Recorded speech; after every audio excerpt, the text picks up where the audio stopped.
சரசம்மா என்னடா இன்னைக்கு முறுக்கு டின்னோட இருக்கேன்னு பாக்குறீங்களா? ஆமாங்க, உங்களுக்கும் இந்த முறுக்கு வேணுமா? பாருங்க, முறுக்க பார்க்கும்போதே சாப்பிடணும்னு தோணுது இல்லைங்களா?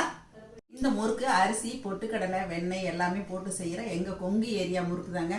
முறுக்கு மட்டும் இல்லைங்க, ராகி முறுக்கு, ரிப்பன் பக்கோடா, மிக்சர், லட்டு, மிக்சருங்க. அதே மாதிரி மிக்சருமே நல்லா காரசாரமா ரொம்ப அருமையா இருக்கும். இது எல்லாமே உங்களுக்கு தேவை அப்படின்னா நான் வந்து இப்போ ஸ்க்ரீன்லேயே உங்களுக்கு நம்பர் கொடுக்குறேன். தேவைப்படுறவங்க கான்டாக்ட் பண்ணி வாங்கிக்கலாங்க.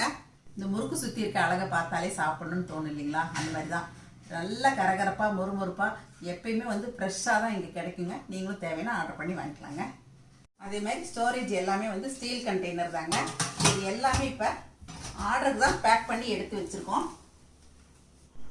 இந்த ராகி முறுக்கு இன்னைக்கு ஃப்ரெஷ்ஷாக போட்டதுங்க. இந்த ராகி முறுக்குக்கு அளவுகள் மட்டும் நான் சொல்கிறேன். நீங்கள் வேணும்னா வீட்டில் கூட ட்ரை பண்ணி பார்க்கலாங்க. ராகி மாவு 150 கிராம், பொட்டுக்கடலை மாவு 150 கிராம், அரிசி மாவு 100 கிராம், எள்ளு 1 டீஸ்பூன், ஓமம் 1 டீஸ்பூன், வெண்ணெய் 1 டீஸ்பூன், காஞ்சிட்டு இருக்கிற எண்ணெய் 1 டேபிள் ஸ்பூன், உப்பு தேவைக்கு.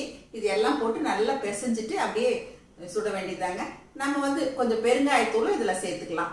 காரத்துக்கு வந்து வரமிளகாயை கொஞ்சம் நேரம் நல்லா ஊற வச்சுட்டு ஃபைன் பேஸ்ட்டாக அரைச்சிட்டு இதில் மிக்ஸ் பண்ணிட்டு தண்ணி விட்டு பிசைஞ்சு நம்ம முறுக்கச்சில் சுற்றிட வேண்டியதாங்க. ராகி முறுக்கு ரெடி.